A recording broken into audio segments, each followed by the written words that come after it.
बिस्मिल्लाहिर्रहमानिर्रहीम।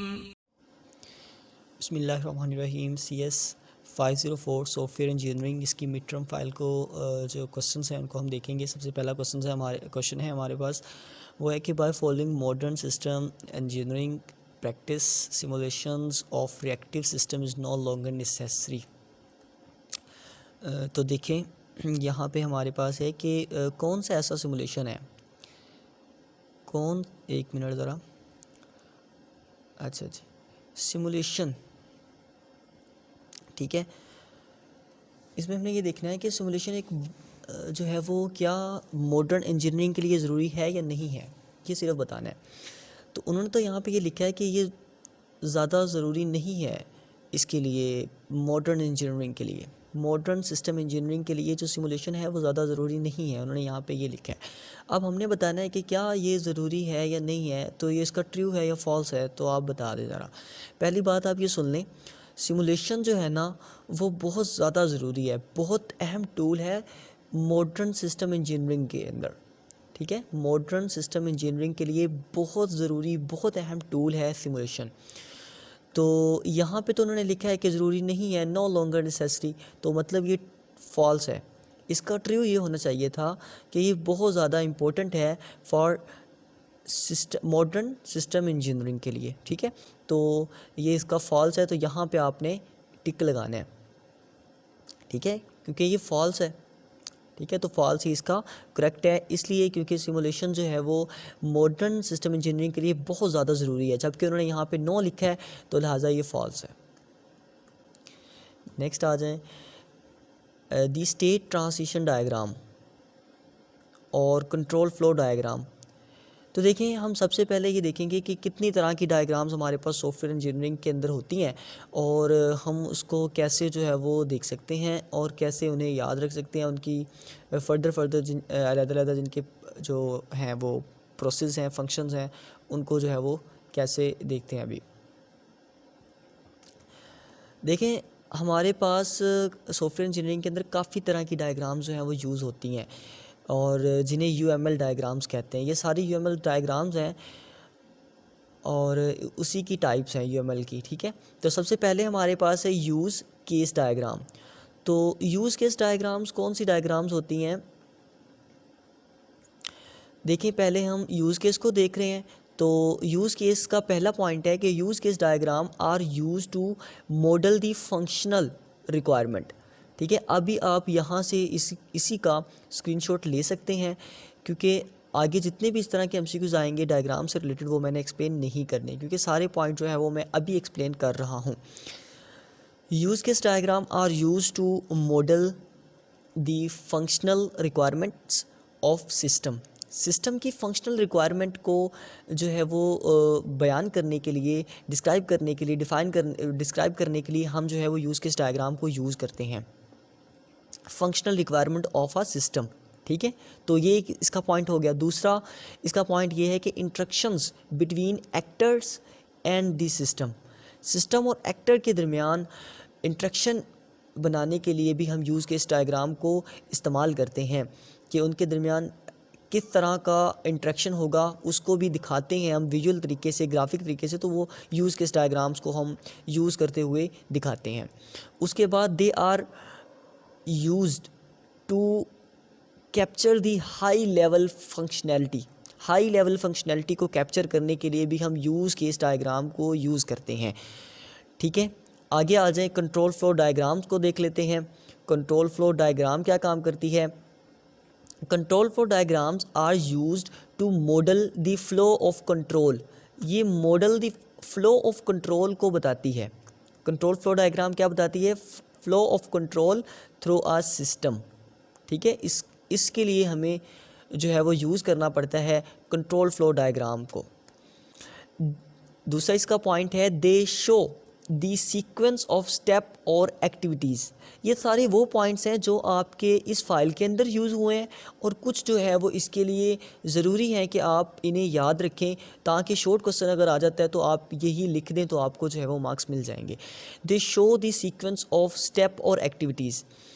जो control flow diagram है ये स्टेप्स और एक्टिविटीज़ को एक्टिविटीज़ को हम शो करने के लिए भी जो है वो डायग्राम जो है वो ये डायग्राम बना के दिखाते हैं अपने कस्टमर को कि जी आपके सॉफ्टवेयर की जो जो एक्टिविटीज़ हैं वो इस तरह काम करेगा, उसके ये इस स्टेप से गुजरेगा, ये एक्टिविटीज़ उससे जो है वो करनी पड़ेगी। सीक्वेंस वाइज हम जो है वो उसे दिखा देते हैं। तो ये होता है कंट्रोल फ्लो डायग्राम के अंदर। उसके बाद control flow diagrams are used to model the internal logic को बयान करने के लिए भी हम जो है वो कंट्रोल फ्लो डायग्राम को यूज़ करते हैं। उसके बाद need to model event driven system, ये भी एक पॉइंट इसके लिए बहुत ज़रूरी है, ये मैंने साइड पे लिख दिया, तो ये भी आपने याद रखना है। इस तरह का इससे रिलेटेड भी एमसीक्यूज़ आएगा फाइल के अंदर, तो ये भी आपने याद रखना है। आगे देखें, हम चलते हैं स्टेट ट्रांजिशन डायग्राम पे। तो ये डायग्राम क्या करती है, ये हम इसलिए यूज़ करते हैं ताकि हम बिहेवियर ऑफ द सिस्टम, ठीक है, model behaviour of the system over time भी आपने ये याद रखना है, ठीक है। तो इस डायग्राम को हम इसलिए यूज़ करते हैं ताकि हम सिस्टम का बिहेवियर बता सकें कि सिस्टम का बिहेवियर क्या है। अच्छा, indicate system reaction to external events, और ये सिस्टम के एक्सटर्नल इवेंट को जो है उसको डिस्क्राइब करने के लिए भी हम इसी डायग्राम को यूज़ करते हैं। और is helpful to determine business understanding के लिए, बिजनेस अंडरस्टैंडिंग की जो बिज़नेस के पॉइंट्स हैं या उसको समझना है किसी चीज़ को, तो हम इस डायग्राम्स की मदद से जो है वो उसको अंडरस्टैंड कर सकते हैं। बिज़नेस की जो है ना, बिज़नेस के अंदर कुछ भी जो है वो प्रॉब्लम्स है, कोई इश्यूज़ हैं, तो उन्हें इस डायग्राम की मदद से भी हम जो है वो अंडरस्टैंड कर सकते हैं। आगे हमारे पास है इंट्रैक्शन डायग्राम्स। ये इंट्रैक्शन डायग्राम्स की भी आगे टाइप्स हैं, ये सीक्वेंस और एक दो और टाइप्स हैं इसकी, वो इंट्रैक्शन डायग्राम्स की हैं, ठीक है। और इंट्रैक्शन डायग्राम जो है वो खुद किसकी टाइप्स है, यूएमएल डायग्राम की, ठीक है। अच्छा, interaction diagrams depict the dynamic behaviour of the system, तो ये भी एमसीक्यूज आएगा आपको, ये भी आपने याद रखना है। Dynamic behaviour of the system वो हम डिपिक्ट करते हैं इंट्रैक्शन डायग्राम से। उसके बाद आइडेंटिफाई डिपेंडेंसी को आइडेंटिफाई करती है अमंग ऑब्जेक्ट्स की दरमियान डिपेंडेंसी को कौन आइडेंटिफाई करती है, इंट्रैक्शन डायग्राम्स। उसके बाद हमारे पास देखें अभी यहाँ पे एक और पॉइंट भी है कि type of message which sequence, अच्छा ये सीक्वेंस डायग्राम के लिए ठीक है। आगे हमारे पास सीक्वेंस डायग्राम ही है, तो sequence diagrams are specify types of specific type of interaction diagrams की ये टाइप है, show the sequence of messages और event between object in a system. तो मैसेजेस और इवेंट्स को शो करने के लिए भी सीक्वेंस डायग्राम्स को यूज़ करते हैं। उसके बाद sequence diagrams the time required by receive object to process the message is denote by activation box से हम ज़ाहिर करते हैं। अगर हमने सीक्वेंस डायग्राम के अंदर जो है वो रिसीवर ऑब्जेक्ट टू प्रोसेस, इसके दरमियान कोई मैसेज जो है वो उसकी हमें ज़रूरत है, तो हम उसको डिनोट करने के लिए एक्टिवेशन बॉक्स को यूज़ करते हैं। उसके बाद हमारे पास in sequence diagram event are organize in vertical lines, तो सीक्वेंस डायग्राम के अंदर जो इवेंट होते हैं उन्हें हम वर्टिकल लाइंस के अंदर जो है वो ऑर्गेनाइज करते हैं। उसके बाद अगर हम देखें हमारे पास एक और पॉइंट यहाँ पे है कि टाइप ऑफ मैसेज, अब वो मैसेज की कितनी टाइप्स हैं जो कि हम सीक्वेंस डायग्राम के अंदर डिपिक्ट करते हैं, तो वो सिंक्रोनाइजेशन हो सकता है, सिंक्रोनियस हो सकता है और असिंक्रोनियस हो सकता है और क्रिएट हो सकता है। उसके बाद डाटा फ्लो डायग्राम है नीचे हमारे पास। Data flow diagram DFT are use to represent only function processing, data stores and data movement between functions, ठीक है। फंक्शंस के दरमियान डाटा मूवमेंट, डाटा स्टोर और प्रोसेसिंग को जो है वो डिस्क्राइब करने के लिए, रिप्रेजेंट करने के लिए हम डाटा फ्लो डायग्राम्स को यूज़ करते हैं।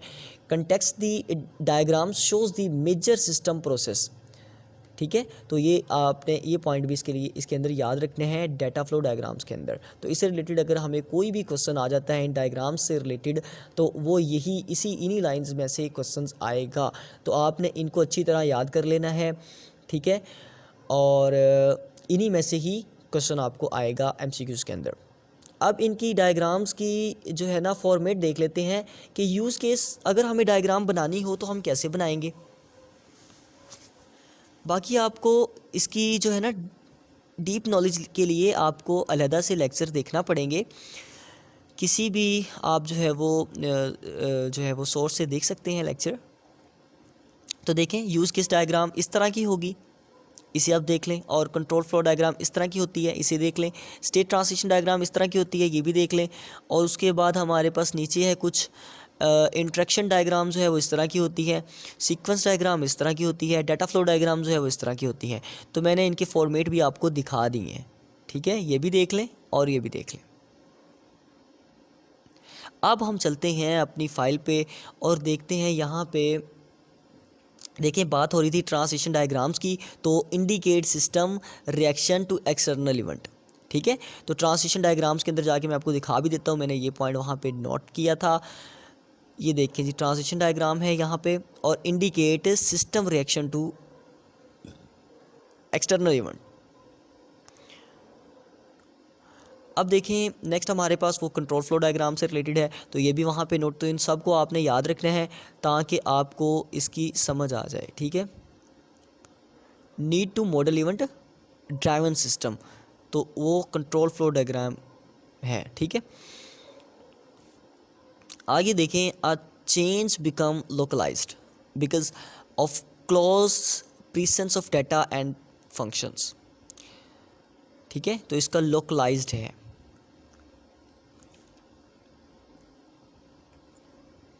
एक मिनट, शायद मैंने यहाँ पे एक्सप्लेन किया हो कहीं पे, आई थिंक एक्सप्लेन किया था मैंने जी, यहाँ पे localized this mean that the change is limit, अच्छा, स्पेसिफिक लोकेशन पे, ठीक है। इन सब का मतलब कुछ ना कुछ चेंजिंग आई है। मैं आपको दिखा देता हूँ, यहाँ पे बात ये हो रही है कि आज चेंज बिकम, तो चेंज आया है, लेकिन कहाँ पे आया है और किस वजह से आया है। यहाँ पे वजह ये है कि हम जो है ना वो close presence of data and functions, ठीक है, क्लोज प्रीसेंस की बात कर रहे हैं, तो इसलिए ये इसका लोकलाइज्ड है। बाकी प्राइवेट, ग्लोबल और एक्सेसिबल किसका है वो भी देख लेते हैं। यहाँ पे आए ज़रा, जब हमारे पास ना सर्टन इंडिविजुअल पे हम जो है वो चेंज आए, चेंज इज़ ओनली एक्सेसिबल और विजिबल टू सर्टन इंडिविजुअल्स पे, या कोई ग्रुप्स पे, कोई इंडिविजुअल, कोई पर्टिकुलर ग्रुप पे जो है वो चेंज आए, तो उसे हम कहेंगे कि वो प्राइवेट है, ठीक है। और अगर जो है वो चेंज आए, अफेक्ट हो इंटायर सिस्टम पे, सिस्टम के अंदर, ठीक है, या किसी सिस्टम के अंदर या किसी ऑर्गेनाइजेशन के अंदर, तो उसे, उस चेंज को हम कहेंगे कि ये ग्लोबल चेंज है। उसके बाद एक्सेसिबल चेंज क्या होगा फिर, अगर यानी कि this means that the change is able to be exceed और यूटिलाइज्ड बाय एनीवन, तो जब हर कोई जो है वो उस चेंज से एक्सेसिबल हो, ठीक है, तो वो उसे हम कहेंगे एक्सेसिबल चेंज है। और ग्लोबल चेंज हमारे पास यही है कि किसी सिस्टम पे या किसी ऑर्गेनाइजेशन पे आए, और प्राइवेट चेंज यही है कि सर्टन या पार्टिकुलर ग्रुप पे आए। उसके बाद स्पेसिफिक लोकेशन पे या क्लोज जो है वो प्रीसेंस पे चेंज आए, उसे हम कहेंगे कि ये लोकलाइज चेंज है। तो इनके बारे में भी आपने देख लेना है। उसके बाद complex system involves from a smaller system, ठीक है, कम्प्लेक्स सिस्टम जो है वो इन्वॉल्व होता है स्मॉलर सिस्टम पे। ये 72 हैंडआउट्स का पेज है, उस पर जाके आप देख सकते हैं। टाइम कम है, आप आगे आ जाएं। Question is coupling is a measure of independent, अच्छा, कपलिंग के बारे में देख लेते हैं। कपलिंग और कोहेजन, इसके बारे में देखते हैं। कपलिंग क्या है और कोहेजन क्या है, जिस इससे भी जितने भी जो आपकी फ़ाइल के अंदर पॉइंट्स हैं वो मैंने सारे यहाँ पे लिखे हुए हैं, तो आप इन्हें ही अच्छी तरह से देख लें, यहीं से स्क्रीनशॉट ले लें और जो है वो इसे आप याद कर लें। Cohesion is an internal property of model, ठीक है, मॉड्यूल जो भी यहाँ पे लिखा हुआ है, तो इंटरनल प्रॉपर्टी है, ठीक है, इंटरनल प्रॉपर्टी है कोहेजन की। जबकि कपलिंग क्या है, it's relationship with other modulus, ठीक है, तो इसका जो है वो रिलेशनशिप है, जबकि ये इंटरनल प्रॉपर्टी है। इनमें ये डिफरेंस है। अब यहाँ पे coherence describe the intra components, ये इंट्रा कंपोनेंट्स लिंकेज है जबकि ये इंटर कंपोनेंट लिंकेज है। और coupling measure the interdependence of two models, जबकि coherence measure the independence of a model. तो यहाँ पे ये आपने डिफरेंस याद रखना है इन दोनों का। तीन पॉइंट्स हैं इसके, तो तीनों के तीनों ही आपने याद रख। उसके बाद एक और पॉइंट है कोहेरेंस का कि class is one which emphasize single unit of a function. ठीक है, तो ये जो है वो कोहेरेंस की डायग्राम है, ये आप देख लें। और कपलिंग की दो टाइप्स हैं, हाई लेवल कपलिंग होता है, लो लेवल कपलिंग होता है। ये लो लेवल कपलिंग की डायग्राम है और ये हाई लेवल की है, ये भी आप देख लें। इससे रिलेटेड यही पॉइंट थे और एमसीक्यूज़ के अंदर भी इन्हीं के बारे में भी पूछा गया है। तो ये देख सकते हैं आप यहाँ पे जो है ना वो हमने बताना है कि ये इंडिपेंडेंट होता है, क्योंकि अभी हमने देखा है यहाँ पे ये इंडिपेंडेंस है कपलिंग, जबकि कोहेरेंस जो है वो भी इंडिपेंडेंस है, लेकिन वो एक मॉडुलस पे है और ये टू मॉडुलस पे है बस। उससे नीचे आए software maintenance phases. Software maintenance के जो है वो 4 फेजेस हैं, इससे ज़्यादा भी हैं, मैंने यहाँ पे तकरीबन 5 लिखे हैं, उससे ज़्यादा भी हैं। पहली बात कि आपका जो सॉफ्टवेयर है उसकी मेंटेनेंस अगर आपने रखनी है तो आपको उसे डिबग करना पड़ेगा, डिबगिंग को जो है वो प्रोसेस को चेक करना पड़ेगा। और उसके बाद एडिंग न्यू फीचर, उसके अंदर नए फीचर ऐड करना पड़ेंगे, नए सॉफ्टवेयर और हार्डवेयर के इन्वायरमेंट के मुताबिक उसके अंदर जो है वो नए फीचर जो है वो आपको ऐड करना पड़ेंगे। उसके बाद मेकिंग चेंज, उसके अंदर चेंज लाते रहें, ठीक है, टाइम टू टाइम। और उसके बाद कंडक्टिंग रेगुलर बैकअप, रेगुलर उसका बैकअप रखें, सॉफ्टवेयर सिक्योरिटी को अपडेट रखें, ठीक है, तो फिर आपका सॉफ्टवेयर जो है वो मेंटेन रहेगा। और ये इसके फेजेस हैं। तो यहाँ पर उन्होंने डिबगिंग लिखा, ऐड न्यू फीचर लिखा है, मेकिंग चेंजेस लिखा है, तो ये all of the given option इसका करेक्ट आंसर है। नीचे आ जाएँ। The hardest single part of building a software system, deciding precisely what। ठीक है, तो सबसे पहले आपको what का पता हो, फिर आप जो है वो उसके बारे में बता सकते हैं। मैंने आपको बताता हूँ, थोड़ा सा वेट करें ज़रा, यहाँ पे आए। देखें, सबसे पहले जो है ना सॉफ्टवेयर बनाने से पहले जो है वो what को देखा जाता है कि what मीन्स, सबसे पहले डिसाइड किया जाता है। what का मतलब यही कि डिसाइड किया जाता है what features और functionality the software system should have, कि वो सॉफ्टवेयर के अंदर फंक्शनैलिटी क्या होगी और फीचर क्या होंगे, ये what है। How means deciding on the technical detail of how software systems will be built, कि हम कैसा सॉफ्टवेयर सिस्टम जो है वो बिल्ड करें। उसके बाद when means deciding a timeline, हम टाइमलाइन को डिसाइड करते हैं कि for the development and implementation, कि इम्प्लीमेंटेशन और डेवलपिंग के लिए किस टाइमलाइन को जो है वो हम देखेंगे, वो हम व्हेन से जो है वो देखते हैं। कि वो व्हेन क्वेश्चन होता है, पहले व्हाट क्वेश्चन होता है कि व्हाट कैसा सॉफ्टवेयर जो है वो क्या फीचर हो उसके अंदर, और हाउ के अंदर कि वो कैसा सॉफ्टवेयर सिस्टम हम बिल्ड करें, और व्हेन के अंदर देखा जाता है कि कब डेवलपमेंट करें और कब जो है वो इम्प्लीमेंटेशन करें। उसके बाद means deciding on the purpose of reasons to building the software system.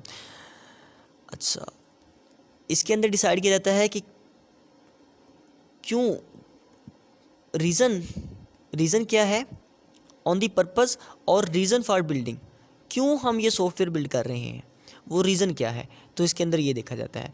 ठीक है, तो इसका जो है वो इसमें तो उन्होंने यही पूछा है ना कि हार्डेस्ट सिंगल पार्ट और डिसाइडिंग प्रिसाइसली, तो यही है कि व्हाट।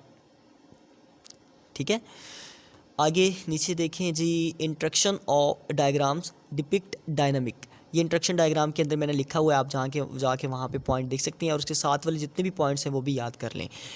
नीचे आ जाएं, sequence diagrams, time required to receive object process to message is denoted by N,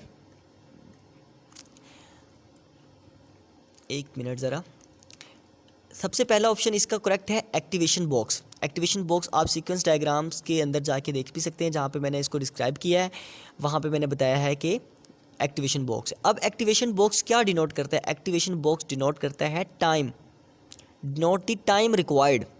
उसके बाद सिंपल बॉक्स क्या करता है, use to represent a simple message, इसको हम यूज़ करते हैं सिंपल मैसेज को रिप्रेजेंट करने के लिए। एरो को हम क्यों यूज़ करते हैं, arrow use to represent the flow of the message, ठीक है। तो इन्हें भी आपने देखना है, ये किस किस पर्पज़ के लिए इस्तेमाल होते हैं मैंने बता दिया है। उसके बाद देखें, poorly designed interface can cause a user make कैस्टाफोर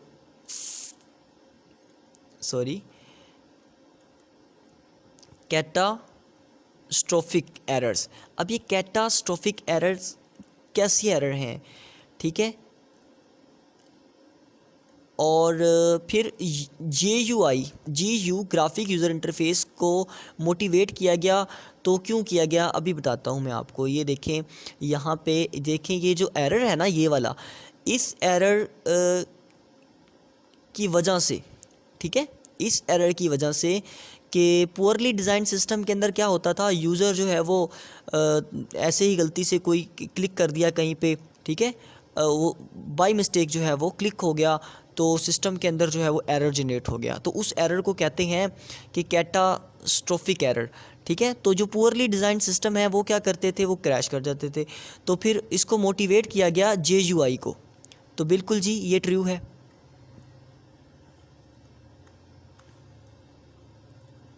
उसके बाद देखिए, आइडेंटिफाई सिस्टम फीचर्स इंक्लूड, तो ये सारे इंक्लूड हैं, क्योंकि हम सिस्टम फीचर्स को आइडेंटिफाई, सिस्टम फीचर्स के अंदर लॉन्ग इंपॉर्टेंट इन्फॉर्मेशन भी है, कंडक्टिंग बिजनेस भी है, और उसके बाद एनालाइज बिजनेस रिजल्ट है, इंटरेक्ट विद अदर सिस्टम है। उसके बाद देखें, हमारे पास नेक्स्ट ऑप्शन जो है वो ये है कि establishing responsibilities of for object includes generalization relationship, specialization relationship, identify the association relationships, all of the given option। तो देखिए, इसका all of the given option जो है वो करेक्ट है। बाकी मैं आपको इसके बारे में भी थोड़ा सा बता दूं, जनरलाइजेशन के बारे में, स्पेशलाइजेशन के बारे में, ताकि इनके कंसेप्ट भी जो है वो आपके क्लियर हो जाएं।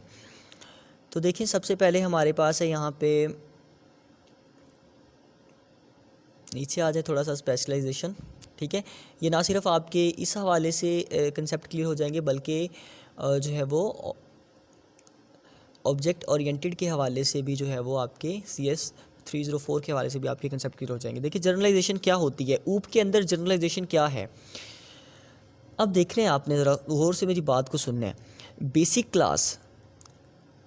क्लास यानी कि ये समझें, ये बेस क्लास है।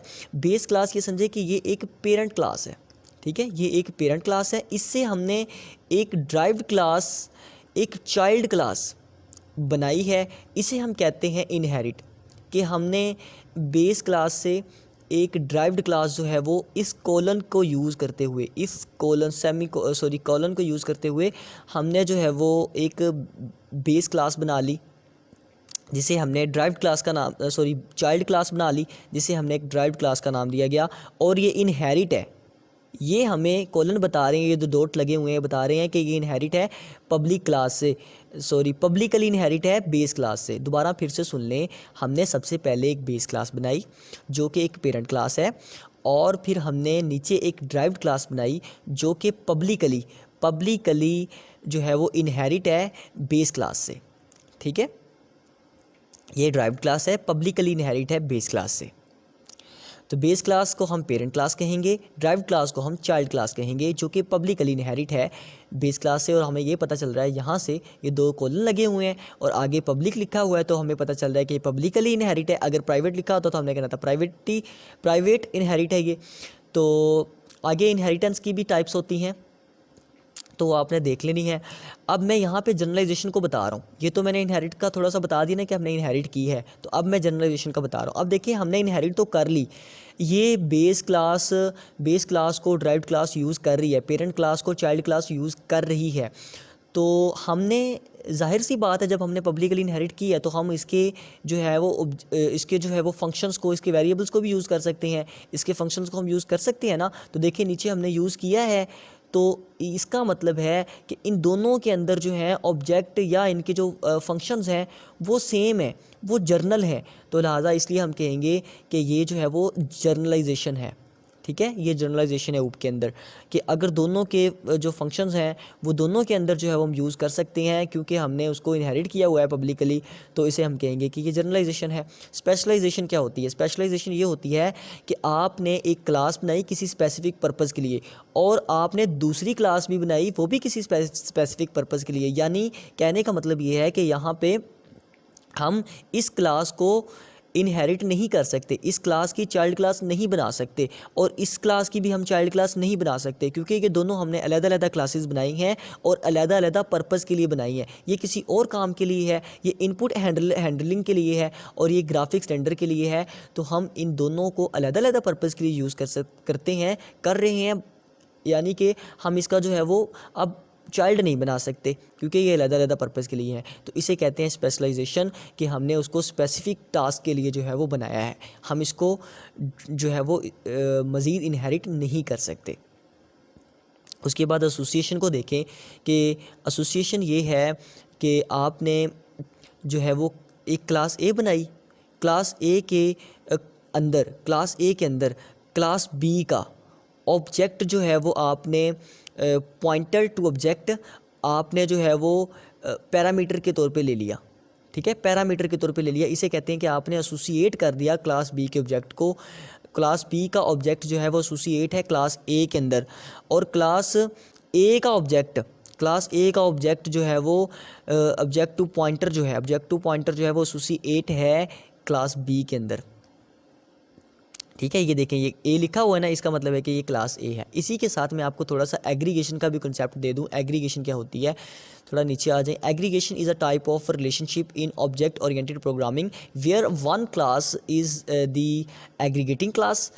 एक क्लास को हम एग्रीगेटिंग क्लास कहते हैं, कंटेन दी ऑब्जेक्ट्स, जो कि ऑब्जेक्ट पे कंटेन होती है, और दूसरी क्लास को हम एग्रीगेटेड क्लास कहते हैं। It is a way to reuse code and create more complex object. ठीक है, तो ये इसलिए हम यूज़ करते हैं ताकि हम कोड को रीयूज़ कर सकें। तो एग्रीगेटिंग के अंदर क्या होगा, एग्रीगेशन के अंदर क्या होगा कि हम जो है वो एक क्लास को एग्रीगेटिंग क्लास कहते हैं और दूसरी क्लास को हम एग्रीगेटेड क्लास कहते हैं। अब एग्रीगेटेड क्लास देखें, ये एक क्लास इंजन की क्लास के नाम से मैंने एक क्लास बनाई है, उसको मैंने कहा है कि ये एग्रीगेटेड क्लास है। ठीक है, अब इसके अंदर क्या होगा मैं बताता हूँ अभी। और नीचे एक क्लास बनाई है जिसे हमने एग्रीगेटिंग क्लास कहा है। ऊपर वाली क्लास को हमने एग्रीगेटेड क्लास कहा है और नीचे वाली क्लास को हमने एग्रीगेटिंग क्लास कहा है। ये क्लास कार की क्लास है और ये क्लास जो है वो इंजन की क्लास है। ठीक है, अब इसके अंदर हमने ये किया, एक मिनट थोड़ा वेट करें ज़रा।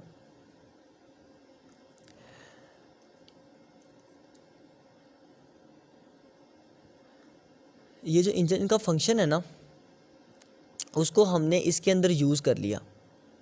ठीक है, ये देखें ऑब्जेक्ट को, सॉरी फंक्शन नहीं, ऑब्जेक्ट को यहाँ पे हमने मेन के अंदर अगर देखें इंजन नाम का एक ऑब्जेक्ट बनाया था। ठीक है, इंजन के नाम से हमने ऑब्जेक्ट बनाया था, उसको हमने एग्रीगेट कर लिया, उसको हमने ले लिया क्लास ए के अंदर। क्लास ए के अंदर अब वो यूज़ हो रहा है, देखें यहाँ पे ये क्लास, सॉरी ए नहीं, क्लास कार की क्लास के अंदर, कार की क्लास के अंदर ये चीज़ आपको एक नज़र आ रही है, यहाँ पे इंजन लिखा हुआ है। ये इंजन तो मेन सेक्शन में यहाँ पे लिखा हुआ है, यानी कि इंजन क्लास का ये ऑब्जेक्ट है। तो ये क्लास ए में हमने कैसे यूज़ कर लिया, ये हमने ऐसे यूज़ किया क्योंकि हमने क्लास कार की क्लास को, ये वाली कार की क्लास को, ये फंक्शन को हमने कार की क्लास में इस वजह से यूज़ कर लिया क्योंकि हमने कार की क्लास को एग्रीगेट कर लिया है इंजन की क्लास से। ठीक है, तो इसे हम कहते हैं एग्रीगेशन। और इस क्लास को जिसने अपना ऑब्जेक्ट दिया है उसे हम कहेंगे एग्रीगेटेड क्लास, और जिस क्लास का जो क्लास ऑब्जेक्ट को यूज़ कर रही है उसे हम कहेंगे एग्रीगेटिंग क्लास। ठीक है, तो ये इसे हम एग्रीगेशन कहते हैं। ये ऊपर इसकी डेफिनेशन लिखी हुई है, वो भी आप देख सकते हैं। अच्छा, नेक्स्ट आ जाएं कि हमारे पास आगे क्या है। इसका जो है वो करेक्ट ऑप्शन यही है, all of the given option.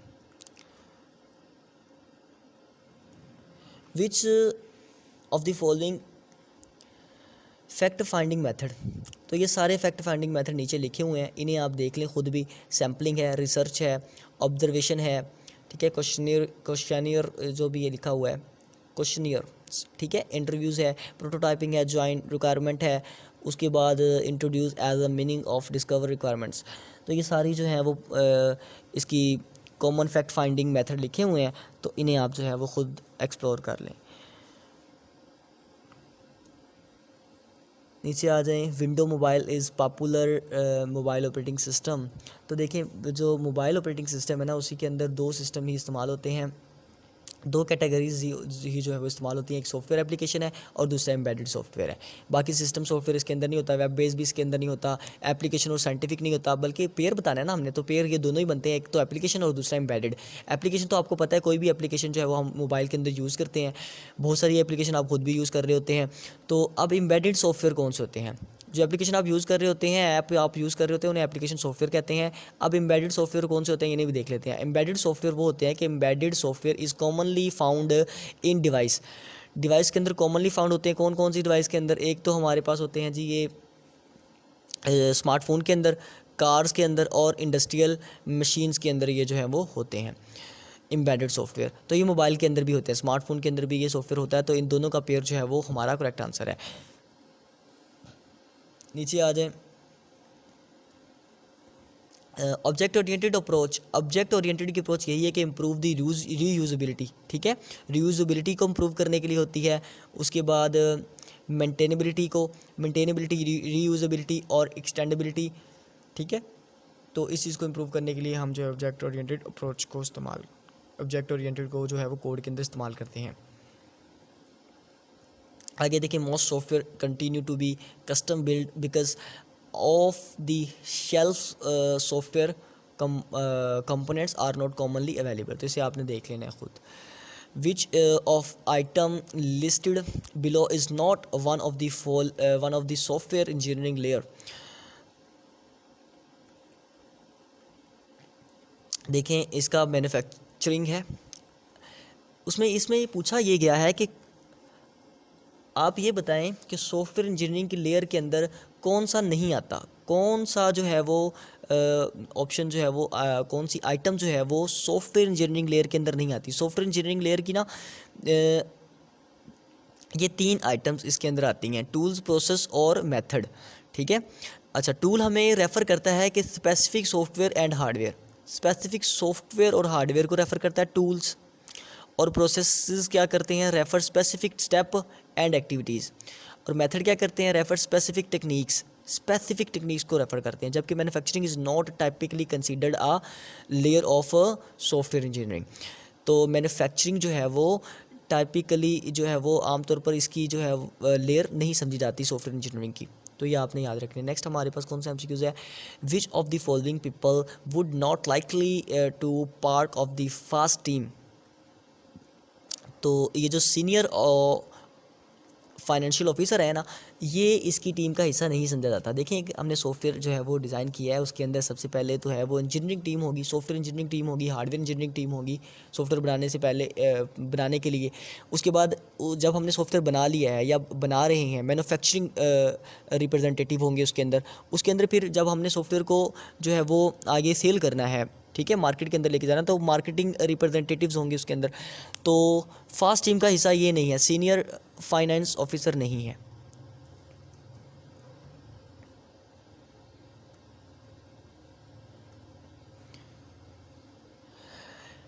And state transition can only occur when triggered by event, ठीक है। तो नीचे इसका लिखा हुआ है जी, evolution of the system depend on a sequence of state transition triggered by a set of coming events. नीचे आ जाएं, ये लोकलाइज्ड हमने पहले भी देख लिया है, ठीक है। तो लोकलाइज इस वजह से है क्योंकि क्लोज प्रेजेंस है। Which a process which does not take input is called miracle process. देखें, वैसे तो ये मेरे ख्याल में सारे नहीं होंगे, यहाँ पे कोई भी करेक्ट नहीं होगा, लेकिन फिर भी मैं आपको थोड़ा एक्सप्लेन कर दूँ कि a process which does not take input, कौन सा ऐसा प्रोसेस है जो इनपुट नहीं लेता, ठीक है। तो वो मिरेकल इनपुट ही होगा, प्रोसेस ही होगा, कोई मोरजाना प्रोसेस ही होगा जो इनपुट ना ले। बाकी सारे प्रोसेस तो है वो इनपुट लेते हैं, ठीक है। आउटपुट देता है, इनपुट नहीं लेता। तो यहाँ पे उन्होंने बताया भी है, तो इसका जो है वो फिर आप मिरेकल ही लगा लीजिएगा। लेकिन मेरे ख्याल में यहाँ पे कोई भी जो है वो इसका करेक्ट नहीं है। यहाँ पे यही होगा कि none of the given option. ठीक है। फिर भी आप ये लगा लें,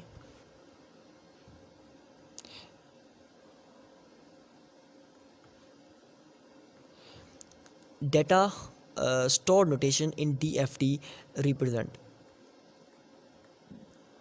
तो उसको हम जो है वो DFD यहाँ पे देखें, data flow diagrams, the data store notation represent a location where data is stored. जो डाटा स्टोर नोटेशन है ना, वो क्या है? डाटा स्टोर नोटेशन हमें ये बताती है कि ये वो लोकेशन है जहाँ पे हमारा डाटा स्टोर होता है। जहाँ पे हमारा डाटा स्टोर होता है उस लोकेशन को हम डाटा स्टोर नोटेशन कहते हैं। तो उसके अंदर डाटा इनपुट डाटा आउटपुट दोनों ही होंगी, ठीक है। उसके बाद देखिए, couple is a measure of independent. तो ये हमने कपल के टॉपिक के अंदर जब अभी पीछे देखा है, उसके अंदर हमने देखा था कि इंडिपेंडेंट होता है। उसके बाद देखें, हमारे पास है कि if a problem is identify and fixed at stage. तो ये लेटर स्टेज पे जो है वो उसको हम करते हैं बाद में। अगर वो बाद में हम उसको फिक्स कर रहे हैं, सॉफ्टवेयर डेवलपमेंट के अंदर क्या होता है कि अगर आप किसी प्रॉब्लम को बाद में जो है वो कर रहे हैं तो वो काफ़ी कॉस्टली होगी, इट विल कॉस्ट मच, ठीक है, then it was fixed at the earlier stage. तो आप उसको अर्लियर स्टेज में ही फिक्स कर लें जो कि आपने की थी, ठीक है। Once this requirement have been finalized, he construction process start. Construction process start.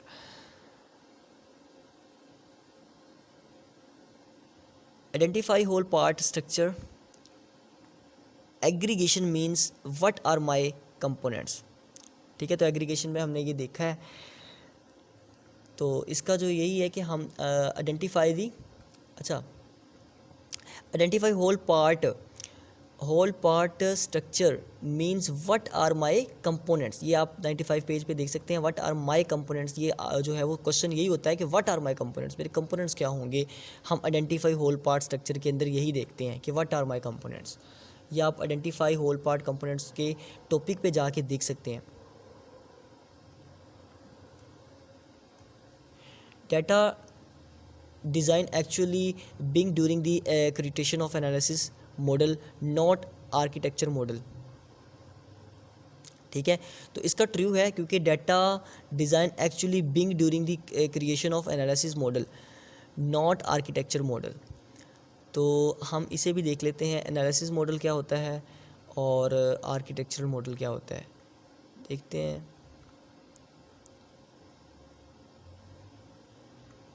यहाँ पे देखें, कुछ यहाँ पे लिखा हुआ है एनालिसिस मॉडल का और डिज़ाइन मॉडल का। ये जो class, attributes, method, relationship, behaviour, ये सारे आते हैं एनालिसिस मॉडल के अंदर, और ये सारे आते हैं ये कंट्रोल, मैसेज और एल्गोरिदम और जो है वो ऑब्जेक्ट, ये सारे के सारे जो आते हैं ये ऑब्जेक्ट मॉडल के अंदर आते हैं। तो इसका ये ट्रू होगा क्योंकि ये नॉट दी आर्किटेक्चरल मॉडल, ठीक है, ये आर्किटेक्चरल मॉडल जो है वो के लिए नहीं है, तो इसका ट्रू होगा। उसके बाद एक system architecture is implement to the consider because it help in making mutual communication, earlier design, ये सारे जो है वो सिस्टम आर्किटेक्चर के अंदर के लिए इम्पोर्टेंट हैं, ठीक है। तो ये सारे उसका इसके जो है वो पॉइंट है। म्यूचुअल कम्युनिकेशन है, अर्लियर डिज़ाइन डिसीजन है, और reusable abstraction of a system है। तो all of the given option is the correct answer. Software architecture is the blank of the components of a program system, the inter relationships and principle and guidelines governing their design and evaluation over time। तो इसका structure है, ठीक है, आप खुद इसे explore कर लें। Cohesion is about making sure each component does one thing, ठीक है, does one thing. Data flow diagram के बारे में लिखा हुआ है, ये सारा आपने जाके डाटा फ्लो डायग्राम की जो है वो टॉपिक पे देखना, जो मैंने पीछे भी एक्सप्लेन किया है डायग्राम्स का। UML stand for unified modelling language, और analysis modelling focus on the user model and structure model. तो UML जो है उसका फोकस होता है यूज़र मॉडल के ऊपर और स्ट्रक्चर मॉडल के ऊपर, कि ये बताती है कि जो सॉफ्टवेयर जो है वो उसको एक तो हम कैसे यूज़ कर सकते हैं, उसका यूज़र मॉडल क्या होगा, और फिर उसका स्ट्रक्चरल मॉडल क्या होगा, वो डिज़ाइन कैसे होगा। ठीक है, ये रिपीटेड है। It is not possible to use ordinary data flow diagrams model and the function requirement real time। तो इसका फॉल्स है। इसका ट्रू ये है कि it is possible to ordinary data flow diagrams to model the function requirement of real time. तो it is possible to use, जबकि उन्होंने ये कहा है कि नॉट पॉसिबल, बट ये पॉसिबल है कि हम use ordinary data flow diagrams को यूज़ करें to model the function requirement, ठीक है, ऑफ रियल टाइम सिस्टम। तो ये ज़रूरी है कि हम जो है वो यूज़ करें ऑर्डिनरी डाटा फ्लो डायग्राम्स को model function requirements of the real time systems के लिए। एन ऑब्जेक्ट और क्लास में further be classified on basis of behaviour, data driven और रिस्पॉन्सिबिलिटी, ये तीनों जो इसके करेक्ट हैं। और यहाँ पे आप जाके ये देख भी सकते हैं पेज 88 पे, यहाँ पे आपको एक हॉर्स बना हुआ नज़र आएगा और उसके अंदर उसके साथ इन्होंने ये सारा एक्सप्लेन किया है।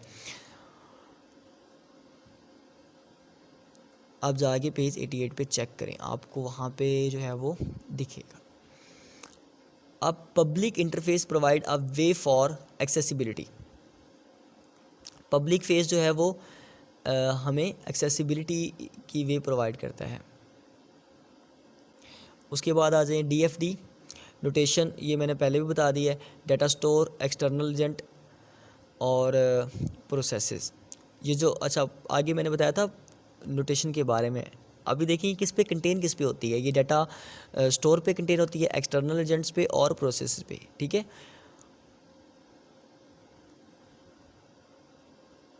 नीचे आ जाए, a complex system involves from a smaller system, repeat है। Requirement engineering minorly deals with definition phase के साथ ये डील करती है। Requirement engineering minorly deals with definition phase, ये आपने याद रखनी है, ठीक है। रिक्वायरमेंट इंजीनियरिंग को जो है वो ताल्लुक़ रखती है डेफिनेशन फेज़ से। उसके बाद है हमारे पास नेक्स्ट जो है वो MCQs। Insufficient user involve lead to product unacceptable product जो है वो इसमें involvement which is one is not purpose of interaction diagrams. ये जाके आपने डायग्राम्स के टॉपिक में ही देखना है। आइडेंटिफाई डिपेंडेंसी अमंग ऑब्जेक्ट, वहाँ पे आप जाके देख सकते हैं। कोलैबोरेशंस डायग्राम्स हैव बिकम, अच्छा इसके दो पार्ट्स हैं, इसके दो कंपोनेंट्स होते हैं, एक तो ऑब्जेक्ट और दूसरा जो है वो मैसेज। ये भी जो है वो किसका हिस्सा है, ये उसका इंट्रैक्शन डायग्राम का की टाइप है ये, और वो जो है वो सीक्वेंस डायग्राम दोनों। तो इसके जो दो कंपोनेंट्स हैं ऑब्जेक्ट और message. The scope of description establishes the behaviour, ठीक है। तो scope description establish boundary between the system we are developing and everything else, ठीक है। सीक्वेंस डायग्राम जो है वो ये सारे इसके पार्ट हैं, सारी ही टाइप हैं।